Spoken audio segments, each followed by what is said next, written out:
High students welcome to my YouTube channel M Das maths tuition. আজকের class 10 মাধ্যমিকের 2025 জন্য যে নতুন এবিটি টেস্ট পেপার বেরিয়েছে 2024 এবং 2025 সালের, সেই টেস্ট পেপার থেকে 239 পেজের অঙ্কগুলো একের দাগে, দুইয়ের দাগে, তিনের দাগের এবং চারের দাগেরগুলো করিয়ে দিচ্ছি। তাই মন দিয়ে দেখতে থাকো বন্ধুরা। মোস্ট ইম্পর্টেন্ট অঙ্ক আছে, তাই মন দিয়ে দেখতে থাকো বন্ধুরা। এইগুলো থেকে তোমরা কমন পেতে পারো বা এই ধরনের অঙ্ক তোমাদের পরীক্ষায় আসবে। প্রথমে যে অঙ্কটা আছে, বার্ষিক 8% চক্রবৃদ্ধি হার সুদে পি টাকার তৃতীয় বছরের আসল কত? তৃতীয় বছরের আসল মানে দ্বিতীয় বছরের সমূল চক্রবৃদ্ধিটাই হবে তৃতীয় বছরের আসল। দ্বিতীয় বছরের শেষের অংশটাই তৃতীয় বছরের প্রথম অংশ হবে। তো এখানে উত্তরটা সম্ভবত ভুল দেওয়া আছে, বুঝতে পেরেছি, এখানে একটু ভুল আছে, এটা ঠিক পি করতে হবে। আমরা জানি সমূল চক্রবৃদ্ধির ক্ষেত্রে এ সমান P into 1 plus R by 100-এর উপরে স্কোয়ার। এখানে যেহেতু দ্বিতীয় বছর বলেছে চক্রবৃদ্ধির সুদ হারে, তাহলে এখানে স্কোয়ার দিলাম এটা। এবারে এই অংশটা আবার দুবার আছে মানে আমরা দুবার লিখতে পারি, এটাকে হোল স্কোয়ার আছে মানে দুবার লিখতে পারি। এবার এই পুরোটা দিয়ে 1কে গুণ করলে এই পুরোটাই হবে, আবার এই পুরোটা দিয়ে এটাকে গুণ করলে আর বাই 100কে গুণ করলে এই পুরোটা এবং আর বাই 100 হবে। তাহলে এটাই উত্তর হওয়া উচিত, কিন্তু বইতে এই পিটা নেই, সম্ভবত ভুল আছে, বুঝতে পেরেছো? তাহলে যদি এখানে হয় তাহলে অপশান সি কিন্তু কিছুটা ভুল আছে। একটি একচল বিশিষ্ট দ্বিঘাত সমীকরণে যে পদটি চলের ঘাত 0 সেই পদটি যদি অনুপস্থিত থাকে তবে দ্বিঘাত সমীকরণটির একটি বিষ সর্বদা ড্যাশ হবে। তাহলে কি বলেছে, চলের ঘাত 0 মানে ধ্রুবক রাশি যেটা, সেইটা যদি উপস্থিত না থাকে মানে না থাকে, তাহলে একটি বীজ কি হবে? সমীকরণের সাধারণ রূপ হচ্ছে A X square plus B X plus C equal 0। তো এটা আছে x2, এটা x1, এটা x0। এখানে 1টা দেওয়া হয় না আর 0, x0 মানে ধ্রুবক রাশি, এটা x0 মানে এখানে ধরো 5 ইন্টু x টু দি পাওয়ার 0, এইটা কথা বলছি। তো 5 ইন্টু x টু দি পাওয়ার 0 মানে 5 ইন্টু 1, তখন 5 হবে, কিন্তু এখানে বুঝতে পারছি ধ্রুবক রাশিটাই 0 হবে, তার মানে 0 into x to the power 0, 0 into 1 মানে 0, এইটাই। তাহলে এটা x এর পাওয়ার 2, এটা x এর পাওয়ার 1 আর এটা x এর পাওয়ার 0, এটা এই অংশটা 0 হবে। তাহলে এখানে দেখো আমরা এই দুটো থেকে কি পাচ্ছি, x কমন পাচ্ছি। এটা এবার দুটো সংখ্যার গুণফল 0 হলে এটা সমান মানে 0 হলে এটা সমান একবার 0 হবে, আবার এটা সমান একবার 0 হবে। তাহলে একটা মান আমি x এর মান কি পেলাম, 0 পেলাম, আর একটা মান যাই বেরোক না কেন প্লাস মাইনাস যাই বেরোক, অর্থাৎ একটা মান 0 হবে, অর্থাৎ উত্তর হলো একটি মান কি হবে, 0। সেটা তোমাদের কোন অপশানে আছে সেটা প্রশ্নতে দেখলে বুঝতে পেরে যাবে। এই 0টা কোনটা আছে, ডিতে আছে 0, অপশান আনসার হবে ডি। এবারে বৃত্তের উপর অবস্থিত কোনো বিন্দুতে অঙ্কিত স্পর্শকের সংখ্যা এগুলো কোনটা হবে? কোনো বিন্দুতে অঙ্কিত স্পর্শকের সংখ্যা বৃত্তের উপর, দেখো একটি হবে, কারণ স্পর্শক ব্যাসার্ধের সঙ্গে কি করে 90 ডিগ্রি কোণ করে। তাহলে এটা যদি একটা বৃত্ত হয়, এটা যদি একটা বৃত্ত হয় এবং এটা যদি স্পর্শক হয়, স্পর্শক ব্যাসার্ধের সঙ্গে কি করবে 90 ডিগ্রি কোণ করলে তবেই তাকে স্পর্শক বলবে। তো এই বিন্দুতে আর কি কোনো সরলরেখা আঁকা যাবে যেটা ব্যাসার্ধের সঙ্গে 90 ডিগ্রি কোণ করবে না, একটাই করবে। তাহলে আনসার হলো একটা, যেটা অপশান তোমাদের এতে আসে, ওটা দেখে নেবে, বুঝতে পেরেছো? ঘনকের কর্ণের দৈর্ঘ্য ঘনটির একটি তলের কর্ণের দৈর্ঘ্যের কত গুণ হবে? দেখো ঘনকের ক্ষেত্রে কর্ণের দৈর্ঘ্য হয় বাহু গুণ √3, আর একটি তল মানে বর্গাকার তল সমতল, সেটা তার কর্ণের দৈর্ঘ্য, বর্গক্ষেত্রের কর্ণের দৈর্ঘ্য বা একটি তলের কর্ণের দৈর্ঘ্য হয় বাহু গুণ √2। তাহলে এটা এর কত গুণ, অর্থাৎ এটাকে এটা দিয়ে ভাগ করতে হবে। তাহলে এটা বাই এটা এ চলে গেল √3/√2, আর নিচে √2 তুলতে গেলে আর একটা √2 দিয়ে এটাকে এবং এটাকে গুণ করব, √2কে √2 দিয়ে গুণ করলে শুধু 2, আর √3কে √2 দিয়ে গুণ করলে √6। তাহলে এটা হলো answer option C, option C. এরপরে 0 ডিগ্রি থেকে 90 ডিগ্রি পর্যন্ত ত্রিকোণমিতিক অনুপাতগুলি নিম্নলিখিত কোনটি হতে পারে না? এইগুলোর মধ্যে আমাদের যে কোনো সাইন কস ট্যান 0 থেকে 90 পর্যন্ত আমরা 0 দেখেছি, অসংজ্ঞাত দেখেছি, 1 দেখেছি, 1/3, 1/2, 1/√2 ইত্যাদি দেখেছি, মাইনাস কিন্তু দেখিনি, অর্থাৎ এটা হবে ঋণাত্মক হতে পারে না, অপশান সি ঋণাত্মক হতে পারে না। এবারে 6টাতে মোট ছাত্রছাত্রী সংখ্যা 84 জন এবং ছাত্রছাত্রীদের প্রাপ্ত নম্বরের বিভাজন নিম্নরূপ এটা দেওয়া আছে। মধ্যমা শ্রেণী দৈর্ঘ্য কত? মধ্যমা শ্রেণী বলেছে, যেহেতু এটা সাজানো আছে এবং এখানে যে এইগুলো দেওয়া নেই, শুধু সমষ্টি দেওয়া আছে, বুঝতে পেরেছো? সেখান থেকে আমরা কম এটা বের করতে পারবো না পর্যায়, তাই আমরা এখানে মধ্যমা শ্রেণী বলতে আমরা এইটার মধ্যে যেটা মাঝখানে আছে ধরে নেবো, 1 2 3 4 5টা, তাহলে এদিকে এদিকে দুটো বাদ দিলে এটাই হবে মধ্যমা শ্রেণী। তো মধ্যমা শ্রেণী দৈর্ঘ্য আমরা কী করে পাই? ঊর্ধ্ব সীমানা থেকে নিম্ন সীমানা মাইনাস করব। তাহলে 60 থেকে 30 মাইনাস করলে 30, তাহলে আনসার হবে অপশান সি। এই 60 থেকে 30 এটা মাইনাস করলাম, এটাকে মধ্যমা শ্রেণী বলা হয়েছিল, বুঝতে পেরেছি? তাহলে আনসার হবে 30। এরপরে 2 দাগের যে অঙ্কগুলো আছে, প্রথমে যেটা শূন্যস্থান পূরণ করতে বলছে, অংশীদারি কারবারে অংশীদারগণের নিজ মূলধন যদি সমান হয়, সমান সময় ধরে ব্যবসায় নিয়োজিত করে, তখন তাকে কি বলে? একটা সমান সময় আর একটা কেউ কম বেশি সময়, কে বেশি সময়, তাকে কি বলে? এটা হচ্ছে সমান সময়, তাকে সরল অংশীদার কারবার। আর যদি কম আলাদা সময় হয় তখন তাকে বলবে মিশ্র অংশীদার কারবার। এরপরে এ বি সি ক্রমিক সমানুপাতি এবং এ ও সি ঋণাত্মক চিহ্নযুক্ত হলে বি ড্যাশ চিহ্নযুক্ত হবে। আমরা এ বি সি যদি ক্রমিক সমানুপাতি হয় তাহলে আমরা লিখতে পারি এ বাই বি সমান বি বাই সি, কোণাকোণে যদি গুণ করি বি স্কোয়ার সমান এসি, বি স্কোয়ার সমান এসি, এটা বর্গমূল হবে না। এবারে বি স্কোয়ার যদি এসি হয় তাহলে বি সমান কত হবে? বর্গমূল এসি। এবং যখনই আমরা এখানে বর্গমূল চিহ্ন তুলব তখনই আমরা এখানে কি দেব? প্লাস মাইনাস দেব, প্লাস এবং মাইনাস দেব। বীজগণিতের ক্ষেত্রে বর্গমূল তুললে প্লাস মাইনাস দিতে হবে। এবার এটা মাইনাস বলেছিল ঋণাত্মক এবং সিটাও ঋণাত্মক বলেছিল, এখানে মাইনাসে মাইনাসে প্লাস হয়ে যাচ্ছে, কিন্তু বাইরে প্লাস মাইনাস আছে, অর্থাৎ কি হবে? ধনাত্মক হবে না, ঋণাত্মক হবে না, উভয় হবে, অর্থাৎ আনসার হবে উভয়। বৃত্তস্থ চতুর্ভুজের কোনো একটি বাহুকে বর্ধিত করলে যে বহিস্থ কোণটি উৎপন্ন হয় তা ড্যাশ কোণের সমান, তা ড্যাশ কোণের সমান। এবার ছবি দেখো, ছবি চিত্র অনুযায়ী বোঝাচ্ছি। এইটা বৃত্তের মধ্যে, এটা ধরো কেন্দ্র, আর এটা যে কোনো একটা চতুর্ভুজ। এই বাহুটাকে এই পর্যন্ত বাড়িয়ে দিলাম, তাহলে এটা বহিস্থ কোণ উৎপন্ন হয়েছে। এই বহিস্থ কোণটা সবসময়, এটা অন্তস্থ এটা বহিস্থ, এই অন্তস্থ বিপরীত কোণের, মানে এইটা আর এটা সমান হবে। এটা যদি 50 মানে যত ডিগ্রি হয়, যদি 100 ডিগ্রি এটা 100 ডিগ্রি হবে, এটা 70 হলে এটা 70 হবে। তাহলে বৃত্তস্থ চতুর্ভুজের মানে কি? বৃত্তের পরিধিকে চতুর্ভুজের 4টা বিন্দু স্পর্শ করে থাকবে। বৃত্তস্থ চতুর্ভুজের যে কোনো বাহুকে আমরা এটাকে বাড়িয়েছি, এটা এইদিকেও বাড়াতে পারি, এটাকে বাড়াচ্ছে কোনো বাহুকে এটা এদিকেও বাড়াতে পারি। তা এইটা বহিস্থ কোণ, এটা অন্তস্থ কোণ সন্নিহিত মানে কাছের। এই বহিস্থ কোণটা অন্তস্থ বিপরীত কোণের, এর বিপরীত এইটা, অন্তস্থ বিপরীত এটা, এটা বহিস্থ, এটা অন্তস্থ বিপরীত, এই দুটো সমান হয়, তাহলে কি হচ্ছে? অন্তস্থ বিপরীত কোণের সমান হবে। লম্ব বৃত্তাকার চোঙের পার্শ্বতলের ক্ষেত্রফল সমান চোঙের বৃত্তাকার তলের পরিধি গুণ ড্যাশ। দেখো, আমরা লম্ব বৃত্তাকার চোঙের ক্ষেত্রে আমরা পার্শ্বতলের ক্ষেত্রফল 2πr/h, 2πr/h, 2πr মানে কি? বৃত্তের পরিধি, তাহলে গুণ উচ্চতা, তাহলে উত্তরে হবে শূন্যস্থান হবে উচ্চতা। লম্ব বৃত্তাকার চোঙের বক্রতল বা পার্শ্বতল, বক্রতল বা পার্শ্বতল কার্ভ সারফেস, তার এরিয়া ক্ষেত্রফল হয় 2πr/h। আর 2πr আবার কার সূত্র? না, বৃত্তের পরিধি, মানে চোঙের যে ভূমি তার পরিধি, এটা পরিধি। এরপরে 5এরটাতে কি আছে? একটি বৃত্তের ব্যাসার্ধের দৈর্ঘ্যের সমান দৈর্ঘ্যের বৃত্তচাপ ওই বৃত্তের কেন্দ্রে যে সূক্ষ্মকোণ উৎপন্ন করে তার পরিমাপ ড্যাশ 1 রেডিয়ান হয়। এটা নিয়ম আছে, 1 রেডিয়ান হয়। মনে করো এই একটা বৃত্ত, এইখান থেকে এটা ব্যাসার্ধ 1 সেমি বা 5 সেমি, তাহলে এখান থেকে এই বৃত্তচাপটাও নেব, এইখান থেকে এটাও হবে 1 সেমি বা 5 সেমি। এই যে কোণটা করবে এইটার কথাই বলছে, এটা হচ্ছে 1 রেডিয়ান, রেডিয়ান বা এটা 1c, সি হচ্ছে রেডিয়ানের চিহ্ন, আমরা এটা বলতে পারি। এরপরে যেটা আছে, তাহলে পরিসংখ্যা বিভাজন তালিকার প্রতিটি শ্রেণীর ক্ষেত্রে, কক্ষে নয় ক্ষেত্রে, নিম্ন শ্রেণী সীমানা যুক্ত উচ্চ শ্রেণী সীমানা সমান 2 গুণ ড্যাশ।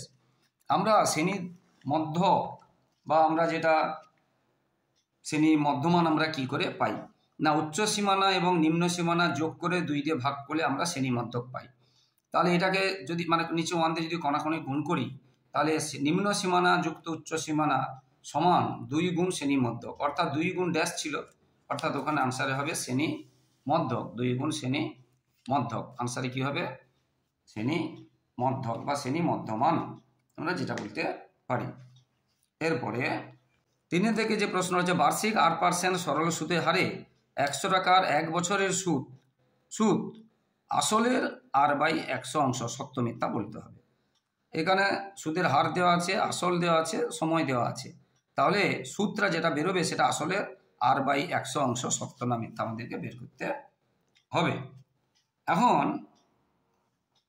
খুব সহজ ব্যাপার, আমরা i সমান কি পাই? PT r/100। এখানে পি মানে আসলটা 100 দেওয়া আছে, টিটা 1 বছর দেওয়া আছে, আরটা আর দেওয়া আছে, নিচে 100, এই 100 কেটে গেল, আরকে 1 দিয়ে গুণ করলে আর, তাহলে সুদ পেলাম কত? আর আসল তো 100, আসল কত? 100, বইতে প্রশ্নেই দেওয়া আছে। তাহলে সুদ আর আসল কত অংশ? r/100, তার মানে এটা সত্য। সুদটা আসলের কত অংশ? r/100 অংশ। ধরো তুমি পরীক্ষায় 100-র মধ্যে 95 পেয়েছো, তাহলে আমরা 95/100 লিখি, 100/95 লিখি না। তাহলে আসল এটা, সুদ এটা, তাহলে সুদটা কত অংশ? না r/100 অংশ, মানে এটা সত্য। কোনো মিশ্র দ্বিঘাত করণীর ক্ষেত্রে সকল করণী নিরস্ব উৎপাদকেই পূরক করণী, কিন্তু পূরক করণী মাত্রেই করণ নিরস্ব উৎপাদক নয়।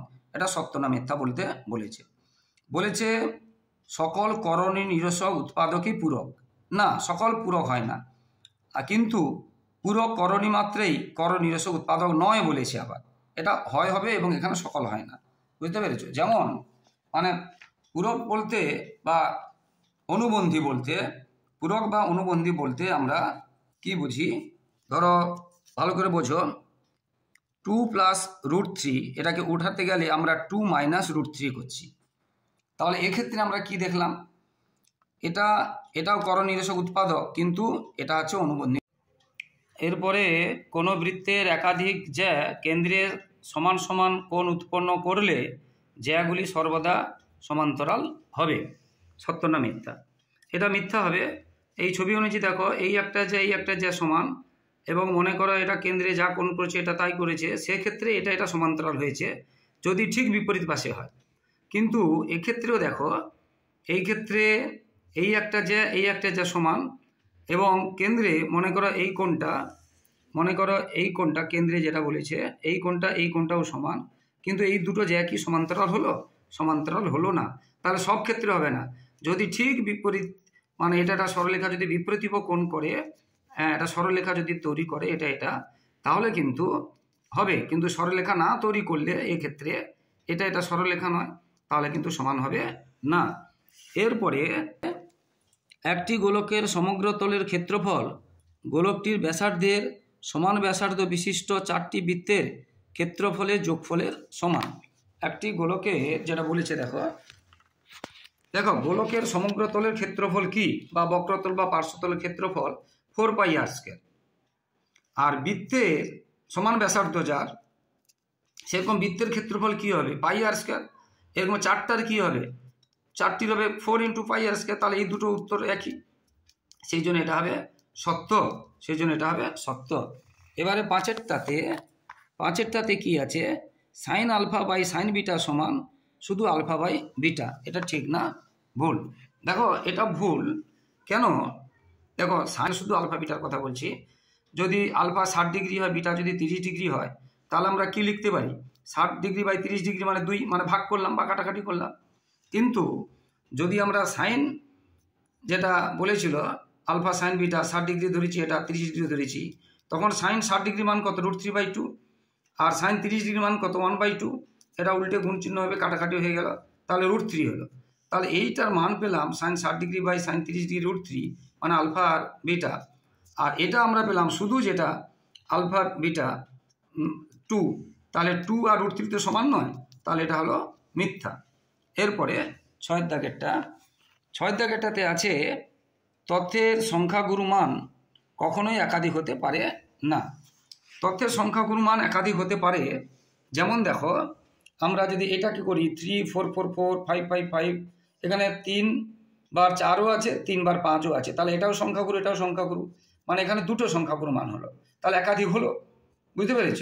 এখানে বলেছে একাধিক, যেটা হয়েছে, কিন্তু ওখানে বলেছে যে একাধিক হবে না, তার মানে মিথ্যা, তার মানে মিথ্যা। এরপরে আমরা 2 নম্বরের প্রশ্নগুলো যাচ্ছি, মন দিয়ে দেখবে বন্ধুরা। তো যারা আমার ইউটিউব চ্যানেলটি দেখছো, প্রিয় ছাত্রছাত্রী সকলকে ধন্যবাদ। আর যারা আমার চ্যানেলে নতুন, প্লিজ বন্ধুরা আমার চ্যানেলটিকে সাবস্ক্রাইব করে একটু সাপোর্ট করো, একটু মানে লাইক ও কমেন্ট করো বন্ধুরা।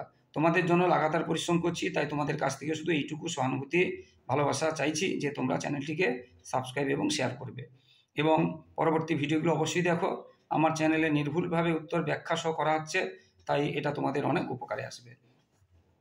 বার্ষিক 5% সরল সুদের হারে এক ব্যক্তি কিছু টাকা ব্যাংকে জমা রাখেন, 5 বছর পর তিনি মোট কত টাকা পাবেন, যেখানে আসল সুদ আসলের থেকে বলেছে 12,500 টাকা বেশি।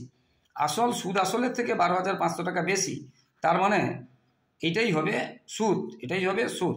তাহলে সুদ দেওয়া আছে, মোট সুদ, সময় দেওয়া আছে এবং সুদের হার দেওয়া আছে, তাহলে বলছে কিছু টাকা মানে পি বের করতে হবে। সেক্ষেত্রে আমরা জানি যে আই ইকুয়াল পিটিআর বাই 100। তাহলে এখানে যেটা বললাম যে আসল সুদ আসলের থেকে এত টাকা বেশি, মানে ওটাই সুদ, ওটাই সুদ। তাহলে আমরা যেটা বললাম, এবারে ওটাই সুদ হয়ে গেল, সূত্রটা বসিয়ে দিলাম, এখানে পেলাম 5,000 টাকা কি আসল। কিন্তু প্রশ্নে চেয়েছে সুদ এবং আসল মোট কত পাবে, মানে সুদ এবং আসল 5,000 আসল, আর এটা সুদ যোগ করলে 62,500, এটা 50,000 আর এটা 12,000, ঠিক আছে, 62,500। এরপরে যে অঙ্কটা আছে একটু কঠিন আছে, মন দিয়ে দেখতে হবে বন্ধুরা, একটু বড় আছে, কিন্তু স্টেপ বাই স্টেপ করলে কিছু বড় নেই। সুদের পর্ব 6 মাস হলে 10,000 টাকার 1.5 বছরের সমূল চক্রবৃদ্ধি কত হবে, যেখানে প্রথম পর্বের 10%, দ্বিতীয় পর্বে 20% এবং তৃতীয় পর্বে 40% বলা আছে। বুঝতে পেরেছ? তো 1.5 বছর এর মধ্যে কটা 6 মাসে 3টে, মানে 3টে পর্ব হবে, তাহলে 6 মাস মানে কত, হাফ বছর, মানে 6/12 বছর। তাহলে আমরা এটা লিখতে পারি, তাহলে এটাকে আমরা কি লিখতে পারি, 6 মাস মানে 6/12 হাফ বছর। প্রথমে R1 R2 এরকম করলাম, তাহলে I1 প্রথমে PTR/100, পি কত বলছিল 10,000, টি কত 6 মাস মানে হাফ বছর, আর 10% কাটাকাটি করে এটা হলো 500। তাহলে এটা সুদ পেলাম, এটা আসল 10,000, সুদ আর আসল হলো, এইটা প্রথম বছরের শেষ মানে দ্বিতীয় বছরের আসল, যোগ করলে পাবো দ্বিতীয় বছরের আসল। আবার দ্বিতীয় বছরের এটা আসল হলো, সময় আছে সেই 6 মাস, আর 20% বলেছে, এটা দ্বিতীয় বছরের সুদ পেলাম 1,050। তাহলে এটা দ্বিতীয় বছরের সুদ এবং দ্বিতীয় বছরের আসল যোগ করলে দ্বিতীয় বছরের সমূল বা তৃতীয় বছরের আসল পাবো, তাহলে এটা তৃতীয় বছরের আসল। আবার এটার মধ্যে আবার সুদ বের করলে, আমরা সরল সুদে যাচ্ছি কেন না, 6 মাস অন্তর অন্তরই তো ধরছি, একসাথে আমরা 1.5 বছর ধরছি না, সেই জন্য সরল সুদে যাচ্ছি। আবার এটা বের করলাম 40%, এটা পেলাম সুদ, তাহলে 2,310 সুদ, আর আগে ছিল আসল, এটা হয়ে গেল যোগ করলে, বুঝতে পেরেছ, এটা হয়ে গেল 13,860, এটা হয়ে গেল। এরপরেরটা দেখো বন্ধুরা, এরপরে 3এরটাতে দেখো x সমান √5 + 1 হলে দেখাও যে x² - 2x = 4। এটা একদম সহজ অঙ্ক আছে, x এর মানটা দেওয়া আছে √5 + 1, দেখাতে বলেছে x² - 2x = 4। তো এটা বাম পক্ষে যেটা দেওয়া আছে x² - 2x, x এর জায়গায় আমরা √5 + 1 এর হোল স্কোয়ার করলাম, -2x, x এর জায়গায় √5 + 1 বসালাম, যেহেতু স্কোয়ার আছে বলে স্কোয়ার, আর এখানে 2 দিয়ে গুণ আছে বলে 2 দিয়ে গুণ।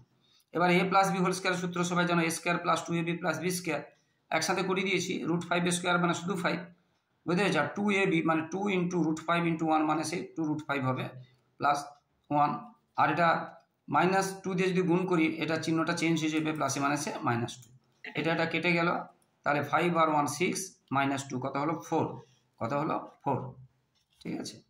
এরপরে বাস্তব সহগযুক্ত এক চল এবং চলটা x বলেছে, ABCDY এসব ধরলে হবে না, বইতে বলেছে x, এবং বাস্তব সহগযুক্ত তার চলটা আছে x এবং একটাই চল হবে, বিশিষ্ট একটি দ্বিঘাত সমীকরণের x² এবং x⁴ এর সহগ সমান, সেই সমীকরণের বীজগুলি না, যে সমীকরণের বীজগুলি এই সমীকরণের বীজগুলির অনন্য তা এবং প্রথম সমীকরণ দুটি অভিন্ন যুক্তিসহ দেখা।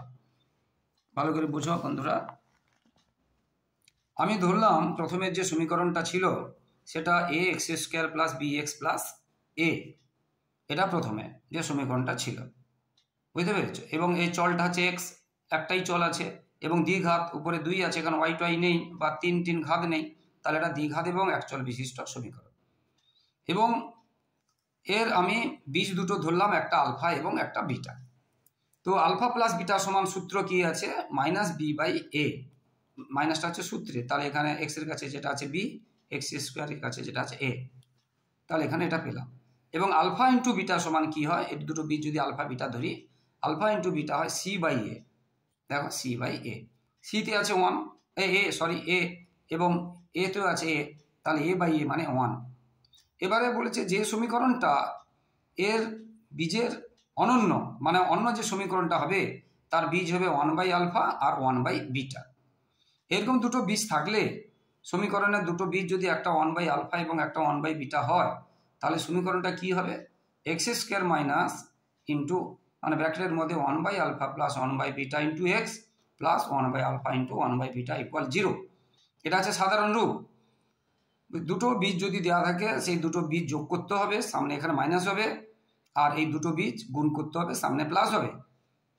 এবার এটাকে যদি আমরা সমাধান করে যাই ধীরে ধীরে, আলফা এবং বিটা লসাগু আলফা বিটা হলো, আলফা বিটাকে আলফা দিয়ে ভাগ করলে উপরে বিটা, আর আলফা বিটাকে বিটা দিয়ে ভাগ করলে উপরে আলফা, আমি সাজিয়ে নিয়েছি একসাথে আলফা প্লাস বিটা, আর আলফা বিটা গুণ করলে এটা গুণ চিহ্ন, নিচে আলফা বিটা। এইবারে এই অংশটাই যে আলফা প্লাস বিটা বাই মানে আলফা প্লাস বিটা সমান কি পেয়েছি, মাইনাস বি বাই এ, আর আলফা বিটা পেয়েছি 1, সেটা আমরা এখানে বসিয়ে দিয়েছি। তাহলে এইখানে বসাবো মাইনাস বি বাই এ, এখানে বসাবো 1, আর এখানে বসাবো 1, বসিয়ে দিয়েছি। আর নিচে 1 মানে কিছুই না, আর এই মাইনাসে মাইনাসে কি হয়ে গেল, প্লাস হয়ে গেল, এটা বুঝতে পেরেছ। এরপরে যদি আমরা করি, এরপরে অংশটা কি হবে, এই অংশটা আমরা যদি এ লসাগু করি, এইখানে যদি এ লসাগু করি, তাহলে নিচে 1 আছে, 1 কে এ দিয়ে ভাগ করলে এ কে এক্স স্কোয়ার দিয়ে গুণ করলে কি হবে, এ এক্স স্কোয়ার প্লাস এ কে এ দিয়ে ভাগ করলে 1, এ কে এ দিয়ে ভাগ করলে 1 কে বি এক্স দিয়ে গুণ করলে কি হবে, বি এক্স প্লাস এর নিচে 1 ধরলাম, 1 কে এ দিয়ে ভাগ করলে এ কে 1 দিয়ে গুণ করলে এ ইকুয়াল 0।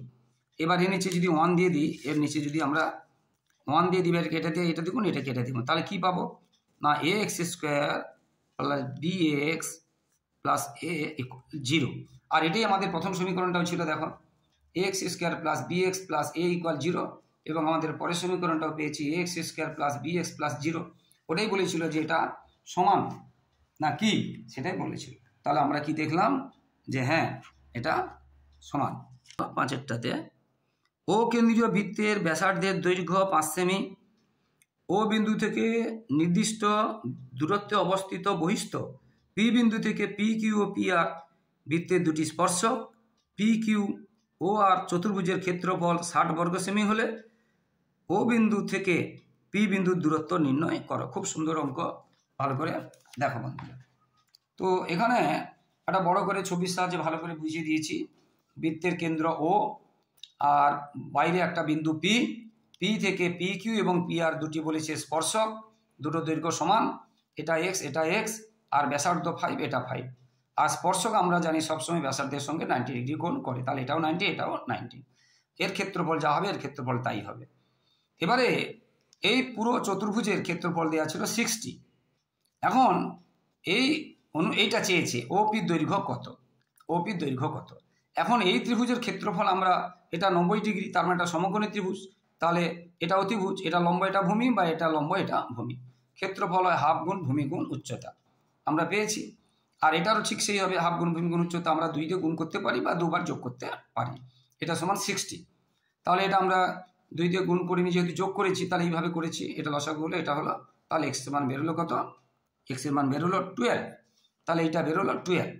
আবার এই ত্রিভুজের এটা কি অতিভুজ, এটা লম্ব এটা ভূমি, কারণ সরি এটা অতিভুজ, সরি এটা অতিভুজ, সমকোণী ত্রিভুজের বিপরীত বাহু, এটা অতিভুজ, তাহলে এটা লম্ব এটা ভূমি, বা এটা লম্ব এটা ভূমি। অতিভুজ কি করে পাই আমরা জানি, অতিভুজ স্কয়ার সমান লম্ব স্কয়ার যুক্ত ভূমি স্কয়ার, বা অতিভুজ সমান বর্গমূল, এখানে মাইনাস দেবো না, প্লাস মাইনাস, কারণ একটা সংখ্যা মাইনাস হবে না। তাহলে এটা বেরিয়েছে 12, এটা 5, স্কোয়ার করলাম বর্গমূল করলাম 13 এককটা বসাতে হবে, এইগুলো সেমি আছে যেহেতু এটা হবে 13 সেমি, এককটা কিন্তু তোমরা বসাবে, বুঝতে পেরেছো। 13 সেমি। এরপরের যে অঙ্কটা দেখো, 2.5 সেমি দৈর্ঘ্যের ব্যাসার্ধ বিশিষ্ট একটি বৃত্তের দুটি জ্যা এ বি, একটি জ্যা এ বি 4 সেমি এবং আরেকটি আছে এসি 3 সেমি, তাহলে বিএসি কোণের মান কত? এটা ছবি আঁকে যদি করাই সব অঙ্কগুলো সুবিধে হবে তোমাদের। হ্যাঁ দেখো, এই জিনিসটা বলেছিল একটা জ্যা 3 সেমি, একটা জ্যা কি বলেছে 4 সেমি, এবং ব্যাসার্ধ বলেছিল আমরা এখানে দেখো এই অনুযায়ী আমরা এখানে ব্যাসার্ধ যদি আমরা করি, যে ব্যাসার্ধটা যেটা বলেছিল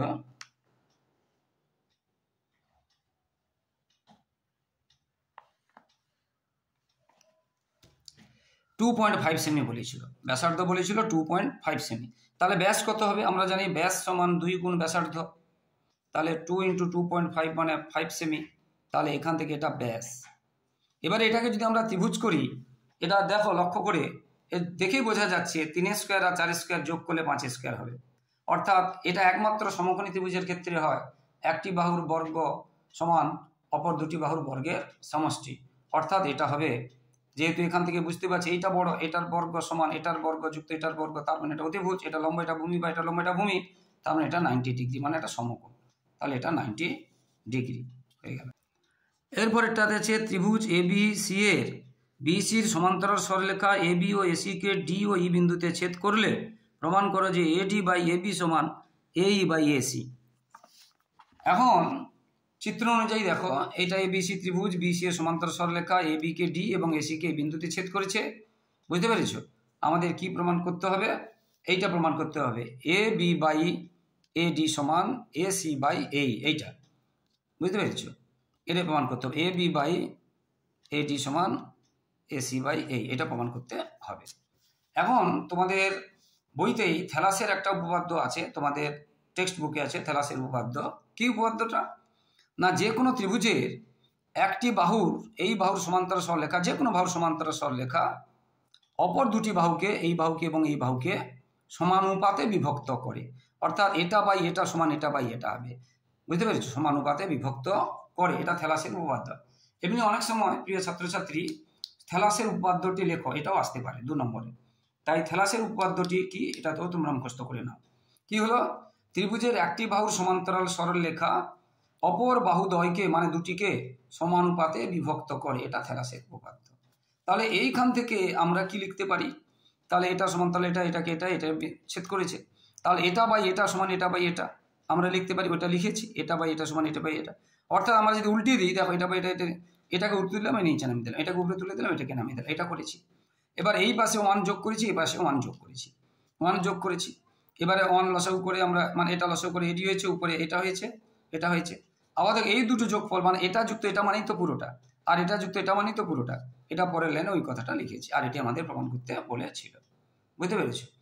তাহলে এটাকে তুলে দিয়েছি, এটাকে তুলে দিয়েছি, নামিয়ে দিয়েছি, তারপরে প্রত্যেকটার সঙ্গে 1 যোগ করেছি, লসাগু করেছি, এটা যুক্ত এটা বাই এটা, এটা যুক্ত এটা বাই এটা, এটা যুক্ত এটা মানে, এটা যুক্ত এটা মানে পুরোটা, আর এটা যুক্ত এটা মানে পুরোটা। তাহলে পুরোটা বাই এটা, পুরোটা বাই এটা, এটা প্রমাণ করতে বলেছে, এটা হয়ে গেল। একক দৈর্ঘ্যের বাহু বিশিষ্ট দুটি নিরেট ঘনক থেকে সবচেয়ে কম কাঠ নষ্ট করে যে নিরেট লম্ব বৃত্তাকার শঙ্কু ও নিরেট গোলক তৈরি করা যাবে, তাদের আয়তনের অনুপাত কত? তাহলে যে ঘনকটা, দুটো ঘনক কি সমান, সেই ঘনক থেকে একটা শঙ্কু করা হবে আর একটা গোলক করা হবে। দেখো এটা তো একমাত্রিক ছবি, যাই হোক এইরকম ঘনক থেকে যদি আমরা শঙ্কু করি, শঙ্কুর যে ব্যাস আর ঘনকের বাহু সমান হবে, আর শঙ্কুর উচ্চতা আর ঘনকের বাহু কি হবে? সমান হবে। তাহলে এখানে শঙ্কুর উচ্চতা এইচ মানে ঘনকের বাহু এ, আর ব্যাস কি হবে? সমান হবে, এ হবে, অর্থাৎ ব্যাসার্ধ হবে a বাই 2। এবার শঙ্কুর আয়তনের সূত্র কি? 1/3 পাই আর স্কয়ার এইচ। এখানে 1/3 পাই আর আরটা সমান বসিয়ে দিলাম, আর এইচ সমান এখানে শুধু বসিয়ে দিলাম, আর কিছু নয়। বুঝতে পেরেছো? এইচ সমান এখানে এ হয়েছে। এদিকে সেই রকম কোনো ঘনক থেকে যদি গোলক তৈরি করা যায়, এটা কিন্তু একমাত্রিক, বৃত্ত নয়, গোলক। গোলক তৈরি করলে তারও ব্যাসার্ধ হবে ওই যে ঘনক ছিল তার বাহুর অর্ধেক, বা ব্যাস হবে বাহুর সমান, অর্থাৎ ব্যাসার্ধ হবে বাহুর অর্ধেক। তাহলে গোলকের আয়তন হয় 4/3 পাই আর কিউ। এখানে 8টা এটা বসিয়ে দিলাম, এটা পেয়ে গেলাম। এর কিউ কত হয়? 8-এর কিউ কত হয়? 4 4 কেটে গেলাম 8 দিয়ে, এটা থাকলো। এবারে দেখো, এবারে এখানে নিচের 3, এখানে নিচের 3, এখানে পাই, এখানে পাই, এখানে এ স্কোয়ার এ মানে কত এ কিউ, এখানে এ কিউ, এগুলো কেটে দিলাম। তাহলে এখানে 3 পাই এ কিউ চলে গেলো, কি পড়ে থাকলো 1/4। এখানে 3 পাই এবং এ কিউ চলে গেল, আর 1 পড়ে থাকলো কত 1/2। এবার এটাকে আমরা পূর্ণ সংখ্যায় যেতে গেলে এই দুটো লসাগু করে তাকে গুণ করতে হয়। 4 আর 2 লসাগু 4 হবে, এটাকে 4 দিয়ে গুণ, এটাকে 4 দিয়ে গুণ করলাম, কাটাকাটি করলাম, 4 একে 4 আর 2 দিয়ে কাটলে 2, তাহলে 1:2। ভীষণ ইম্পর্টেন্ট অঙ্ক আছে, ভীষণ ইম্পর্টেন্ট অঙ্ক আছে, মন দিয়ে দেখবে বন্ধুরা। টেস্ট পেপারের গোটা 10 পেজ যদি তোমরা বুঝে করতে পারো, তাহলে মাধ্যমিকে তোমাদের একদম কনফিডেন্স বেড়ে যাবে বন্ধুরা। তো বন্ধুরা, যারা আমার ইউটিউব চ্যানেলটি দেখছো, প্রিয় ছাত্রছাত্রী, প্লিজ আমার চ্যানেলটিকে সাবস্ক্রাইব করে শেয়ার করে একটু সাপোর্ট করো বন্ধুরা, আর লাইক ও কমেন্ট করতে ভুলো না। এবং সমস্ত ভিডিওগুলো দেখতে থাকো, এইভাবে আমি দিতে থাকছি, খুব নিখুঁত নির্ভুল উত্তর এবং ব্যাখ্যা সহ দিচ্ছি। অনেক ইউটিউবারের আমি দেখবে তোমরা যে উত্তর ভুল আছে বা ব্যাখ্যা করে না, শুধু উত্তরগুলো দিয়ে দিচ্ছে, বুঝতে পেরেছো? উত্তরগুলো দিলে হবে না, উত্তরগুলো সঠিক কারণ বুঝতে হবে, ব্যাখ্যা করতে হবে। তাই মন দিয়ে দেখো এবং বন্ধুদেরকে, ভাই বোনেদেরকে শেয়ার করো। এবং আমার চ্যানেলে 5 থেকে 10 পর্যন্ত 5, 6, 7, 8, 9 সমস্ত ক্লাসের অঙ্ক, ভৌতিবিজ্ঞান, জীবনবিজ্ঞান এবং ইতিহাস ভূগোল সাজেশান এবং নমুনা প্রশ্ন উত্তর সবই পাবে। তাই তোমাদের ভাই বোন, দিদিদের, বন্ধুদেরও শেয়ার করলে তারাও তোমাদেরকে আশীর্বাদ দেবে বা ভালোবাসবে। তাই শেয়ার করে আমাকেও একটু সাপোর্ট করো বন্ধুরা। এরপরে নরম পিচবোর্ড একটি আয়তাকার টুকরো, দৈর্ঘ্য প্রস্থের 4 গুণ। প্রস্থ যদি x হয়, দৈর্ঘ্য হবে 4x। দৈর্ঘ্য বরাবর টুকরোটিকে জড়িয়ে একটি বৃত্তাকার চোঙ, লম্বা বৃত্তাকার চোঙ পাওয়া যাবে, যার পার্শ্বতলের ক্ষেত্রফল 100। চোঙের পার্শ্বতলের ক্ষেত্রফল 100 মানে পরিধি ইনটু উচ্চতা বা 2πr/h। চোঙটির উচ্চতা কত? দারুণ ইন্টারেস্টিং অঙ্ক। এই ধরনের একটা অঙ্ক তোমাদের বইতেও আছে, এই ধরনের আছে। দেখো, এই ধরলাম এইটা, তাহলে বলেছে দৈর্ঘ্য প্রস্থের 4 গুণ। ধরলাম প্রস্থ x, একক ধরবে সবসময়, একক বা সেমি। আর তাহলে এটা শর্ট প্রশ্ন, তো যাই বেশি কিছু বলছি না। তাহলে দৈর্ঘ্য 4 গুণ বলেছে, তাহলে 4x হবে প্রস্থ যদি x ধরি। এইবার এইটাকে এরকম করে গোল করে এই তৈরি করা হয়েছে। তাহলে উচ্চতাটা এখানে x, আর এইটা হচ্ছে কি, এই যে বৃত্তের পরিধি, বৃত্তের পরিধি সূত্র কি 2πr হলো। এবারে কি চেয়েছে, বলেছে চোঙের বক্রতলের ক্ষেত্রফল। চোঙের বক্রতলের ক্ষেত্রফল মানে এইটা কি হয় 2πr/h। 2πr হচ্ছে পরিধি এইটা, ইন্টু উচ্চতা হলে চোঙের বক্রতলের ক্ষেত্রফল 2πr/h। আর 2πr, এই যে 2πr সমান কত 4x, আর h সমান কত x, বসিয়ে দিলাম 4x²। এবং এইটা তোমাদের প্রশ্নে দেওয়া আছে চোঙের বক্রতলের ক্ষেত্রফল 100, তাহলে 4x² সমান 100, তাহলে x² সমান /4 মানে 24, তাহলে x সমান কত, স্কোয়ার রুট করলে +5, বুঝতে পেরেছো?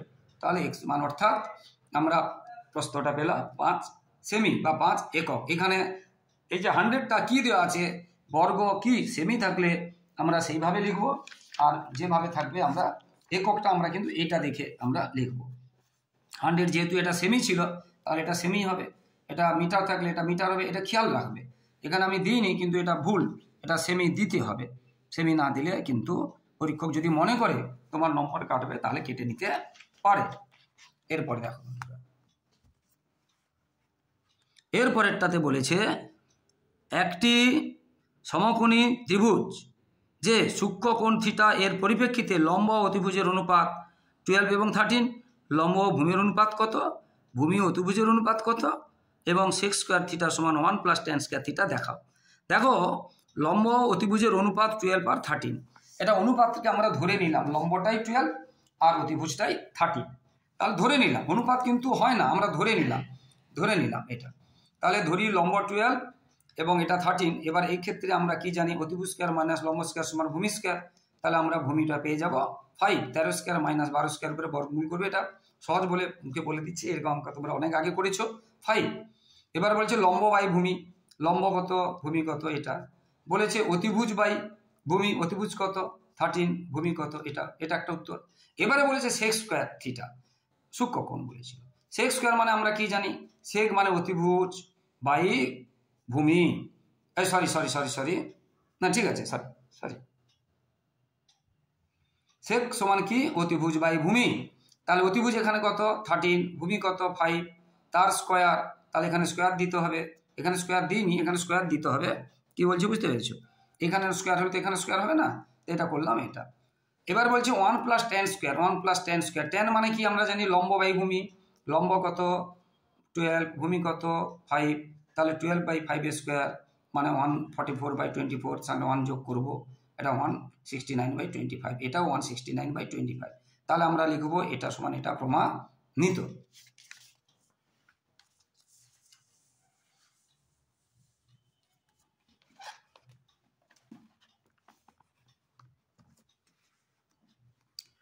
এরপরে যেটা আছে, একটি ঘূর্ণায়মান রশ্মি কোনো একটি অবস্থান থেকে ঘড়ির কাঁটার বিপরীত দিকে মানে ধনাত্মক মানে প্লাস 1 পাক সম্পূর্ণ ঘোরার পরে এক অর্ধেক পাক, প্রথমে 1 পাক মানে 360 ডিগ্রি, পরে অর্ধেক পাক মানে 360-এর অর্ধেক মানে 180 ডিগ্রি ঘুরেছে, আবার 30 ডিগ্রি কোণ করেছে, এবং সেটা বৃত্তীয় মান কত? তাহলে দেখো, প্রথমে 1 পাক ঘুরেছে মানে এখান থেকে যদি ধরি, এখান থেকে ঘুরে 1 পাক হয়ে গেল 360, পরে আবার অর্ধেক পাক মানে এখান থেকে এটা মানে 180, তারপরে আবার 30 ডিগ্রি মানে এখান থেকে এটা 30, তাহলে এটা 30 ডিগ্রি, এটা যোগ করলাম 570 ডিগ্রি। এটাকে বৃত্তীয় মানে যেতে বলেছে, বুঝতে পেরেছি? এগুলো হচ্ছে ষষ্ঠিক মান, ডিগ্রি হচ্ছে ষষ্ঠিক মান, আর তাকে বৃত্তীয় মান যেতে বলেছে। তাহলে কি করতে হয় না, π/180-কে যত ডিগ্রি বলবে তত দিয়ে গুণ করতে হয়। আমরা 0 0 কেটে দিলাম, এটা 18 আর 57 3-এর নামটাই কেটেছে, তাহলে 19 π/6, এটা আনসার 19 π/6। এটা কাটাকাটি নাও করতে পারো, কিন্তু যখন কাটাকাটি যাবে আমাদের কাটাকাটি করাটাই উচিত। উত্তর কি আছে আমরা দেখব না, আমরা উত্তরটা নিখুঁতভাবে বের করব, সেটাই আমাদের কাজ। উত্তর মেলানোটা আমাদের কাজ নয়, কারণ পরীক্ষায় তো উত্তর দেওয়া থাকে না। আমরা সঠিক উত্তর করব, উত্তর এমনিতেই মিলে যাবে। ঠিক আছে বন্ধুরা?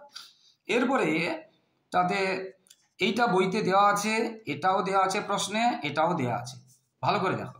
এটা দেওয়া আছে, এটা দেওয়া আছে, এটা দেওয়া আছে প্রশ্নে, আমাদের প্রমাণ করতে হবে এটা।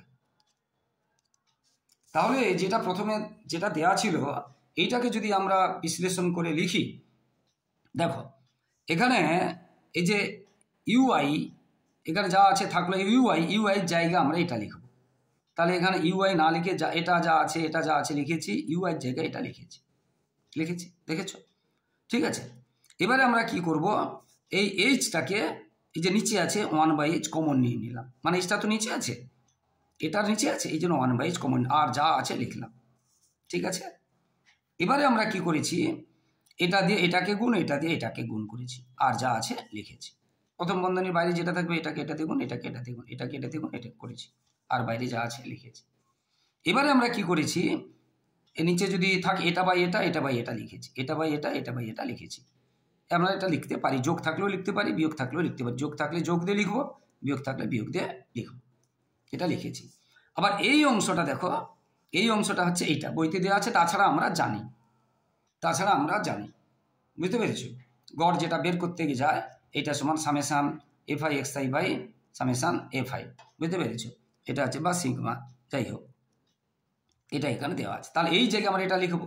আর এখানে দেখো FI সামেশান কেটে গেল, এ পড়ে থাকলো।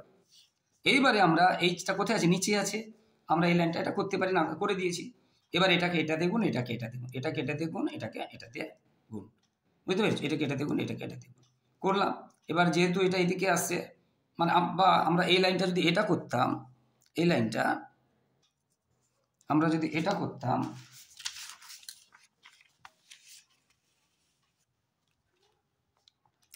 আমরা এটাকে এটা দিয়ে না গুণ করে যদি এটা দিয়ে গুণ করতাম, এক লাইনে হয়ে যেত। যদি এটা আগে করতাম, এটা কেটে দেখুন, এটা কেটে দেখুন, এটা কেটে দেখুন, এটা কেটে দেখুন, যদি করতাম তাহলে কি হতো, UH, তাহলে x বার সমান কি হতো, মাইনাসটা এদিকে চলে আসতো, HU UH বা HU, যাই হোক HU বার আছে কিন্তু UH HU একই, তাহলে এটাই প্রমাণ করতে বলছিল, এটা প্রমাণিত হয়ে গেল। আশা করি বন্ধুরা বুঝতে পেরেছো। তো বন্ধুরা আবার শেষে তোমাদের কাছে রিকোয়েস্ট, প্লিজ বন্ধুরা আমার চ্যানেলটিকে সাবস্ক্রাইব করে এবং শেয়ার করে একটু সাপোর্ট করো। তোমাদের কাছে এইটুকু সহযোগিতা ভালোবাসা আশা করছি যে তোমরা আমার চ্যানেলকে সাবস্ক্রাইব এবং শেয়ার করবে, কারণ তোমাদের জন্যই লাগাতার করে যাচ্ছি বন্ধুরা, তাই তোমাদের কাছ থেকে এইটুকু সহযোগিতা ভালোবাসা আশা করছি। আর সবাই খুব মন দিয়ে পড়ো, পরীক্ষায় এখন ভীষণ পরিশ্রম করতে হবে, পার ডে 8 থেকে 10 ঘন্টা করতে হবে যদি 95-এর উপরে নম্বর পেতে চাও প্রত্যেকটা বইতে। পরিশ্রম করো বন্ধুরা। আর 5 থেকে 10 পর্যন্ত 5, 6, 7, 8, 9, 10-এর গণিত, জীবনবিজ্ঞান, ভৌতবিজ্ঞান, ইতিহাস, ভূগোল, সাজেশান এবং নমুনা প্রশ্ন উত্তর করে দিয়েছি এবং দিতে থাকবো। তাই তোমাদের ভাই বোনেদেরও আমার চ্যানেলটি শেয়ার করবে, তারা উপকৃত হবে। আর তোমাদের বন্ধুদেরকেও শেয়ার করবে এবং তোমরা পরবর্তী সমস্ত ভিডিওগুলো দেখবে। এবার নিখুঁত, নির্ভুল এবং বর্ণনা সহ উত্তর পেতে গেলে কেবলমাত্র আমার ইউটিউব চ্যানেলে পাবে। তাই তোমরা সাপোর্ট করো বন্ধুরা। সবাই খুব খুব ভালো থাকো, সবার ভবিষ্যৎ ভালো হোক, সবার পরীক্ষা ভালো হোক। জয় হিন্দ, বন্দে মাতরম।